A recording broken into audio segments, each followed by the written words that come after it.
Is everything all right? Get out of my way. Where's Kate? Where do you think she is? Stephen, what's going on? Screw Kate. It's all her fault anyway. What's that mark on your face? Stephen! Stephen!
The magnetic field is causing disruptions to phone signals and the rest of the electrics.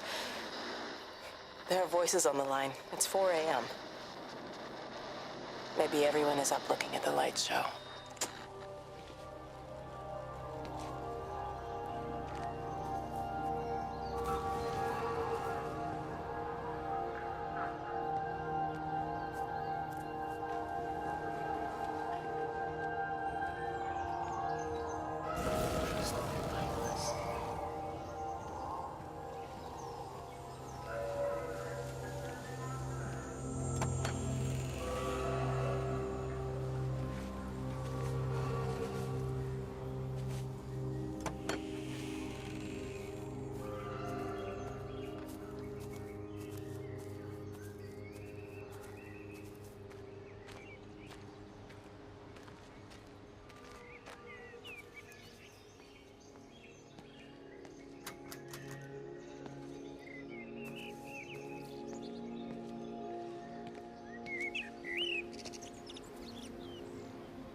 You have to make a decision, Lizzie.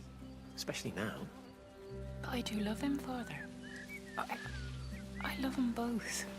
He's married. There are other people involved in this. Oh, I hardly think that anyone's in the position to claim the moral high ground, do you? Well, I take your point about Stephen. And Robert. But I think Kate might see things differently. Do you? I mean, she's not screwing anyone else, pardon my French, but she spends all day and night locked up in that observatory. Stephen says they barely see each other. That's hardly a marriage, is it?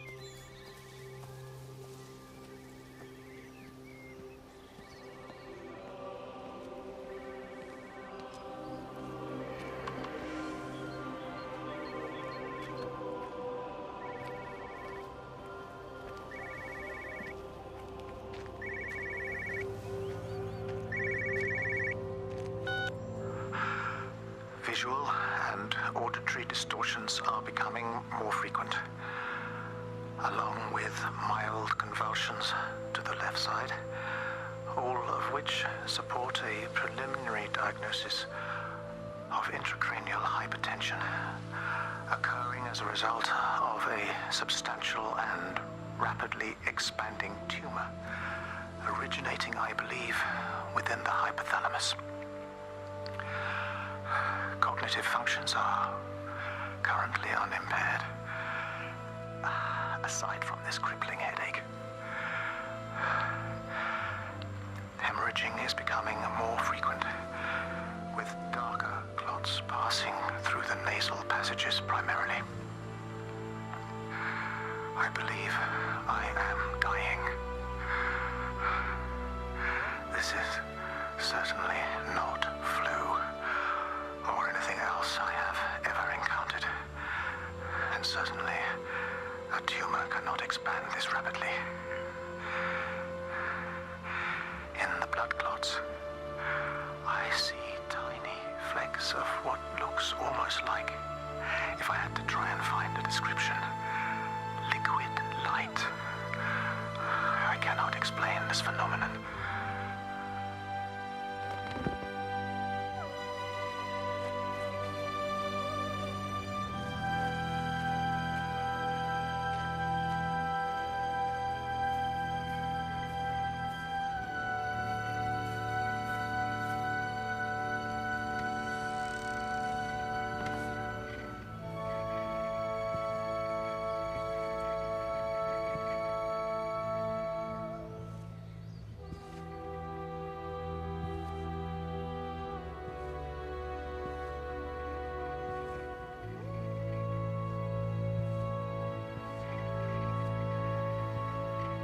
Dr. Wade, here you are. There's a queue of patients a mile long out there. Just send them to the village hall with the others, please, Bob. Doctor, people are scared. Mrs. Gables just called me and said her husband's vanished. She was very frightened. She said there was blood coming up from his ears and his What nose. the hell do you want me to do? Until they lift the quarantine, we're not going anywhere. Just tell them to drink plenty of fluids, stay warm, and follow the instructions on the radio. Dr. Phil, please, you have a duty to your patient. Your nose.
Meg, come and have a look at this. Oh, I don't believe it. Charlie? Jeremy reckons someone had been raiding all the empty houses. He said a load of stuff had been taken. What's that? It looks like someone's been collecting their own supplies. Bastard. Well, we've got enough stock in the warehouse to keep the entire village going for months. We should get a truck. What, and go and get all of it now? Yeah, why not? It's Appleton. It's that bloody crackpot Stephen Appleton. I'm gonna fucking do him. Sam, it's fine. We better get moving before the weather turns. You come in.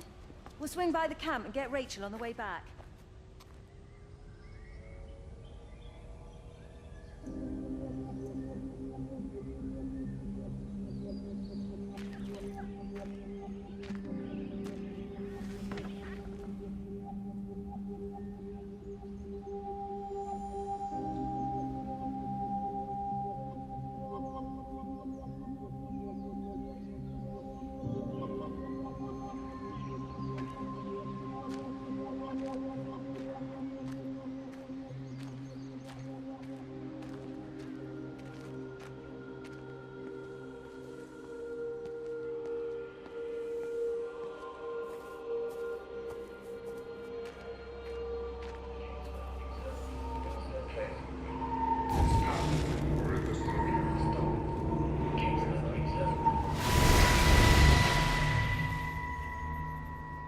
I saw you from the main road. Not many people are moving around now. I was looking for Dr. Wade. Listen, Frank. I don't know what's happened, but your Stephen seems to think he's responsible. I reckon he is. He said, Kate's still up at the observatory, but the gates are locked. Frank, there's gonna be a rescue soon, I'm sure of it. They'll send planes or something. Well, they'll send planes, all right. This pattern of his, we're in the center of it. Which means if they intend to stop it, we're right in the firing line.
Amanda? Oh, just for a few days, yeah. First thing in the morning. I don't want the kids to catch this flu if it's going round. It's probably that father, Jeremy, spreading it around while he tries to bully everyone into donations for the summer fete. It seems very quiet in the village, actually, Wendy. Not much bullying to be done. Oh, father, I didn't know you were here. Clearly. Listen, I came up here to tell Amanda that we've had some vandalism in the village. Must be a teenage thing. Tagging, I think they call it. Someone's painting all over doors and things. Little vandals. Well, I'll tell Neil to make sure we're properly locked up when we go. A good man like my Eddie gone.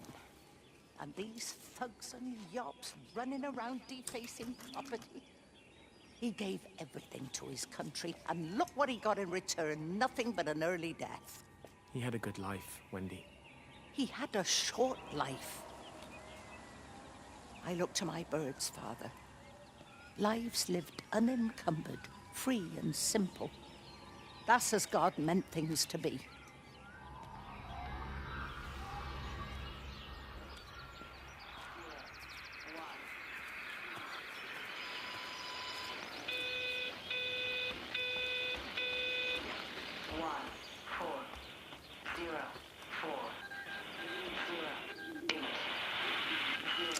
Every computer in the observatory has set itself to 6:07 a.m. June 6th, 1984. I don't understand what that means.